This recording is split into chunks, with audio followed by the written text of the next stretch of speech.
கேட்டாரு. நான் சொன்னேன், இந்த குழந்தைங்களுக்கு பிறந்த சர்டிஃபிகேட் இருக்காது, ஆதார் கார்டு இருக்காது. அந்த டைம்ல ஆதார் கார்டுலாம் கிடையாது. உங்களுக்கு ரேஷன் கார்டு இருக்காது. இவங்களுடைய இந்த நாட்டு பிரஜைன்னு சொல்லிக் கொள்றதுக்கான எந்த ஒரு ஆதாரமும் அந்த பிள்ளைங்கள்ட்ட இருக்காது. அதை தேடுறது, பாஸ்போர்ட் எடுக்கிறது தான் பெரிய பிரச்சனை நான் சொன்னேன். அவர் ரொம்ப வியந்து போயிட்டாரு. பணம் தான் இல்லைன்னு சொல்லுவாங்க வழக்கமா. ஆனால் நீங்கள் பணங்கிறதுக்கு முன்னாடி பெரிய பிரச்சனையை சொல்றீங்க. இந்த மாதிரி ஒரு அமைப்பு குழந்தைங்க தான் எங்களுக்கு வேணும்.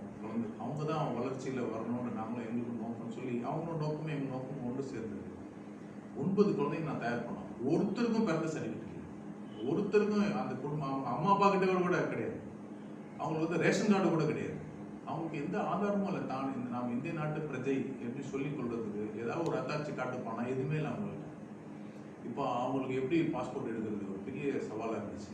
நான் அப்புறம் ரீஜனல் பாஸ்போர்ட் ஆஃபீஸ் போய் என்னோட பாஸ்போர்ட்டு எங்களுடைய இந்த அமைப்பை பற்றி தான் எல்லாத்தையும் கொடுத்து இந்த குழந்தைங்க எதுனா ஆனால்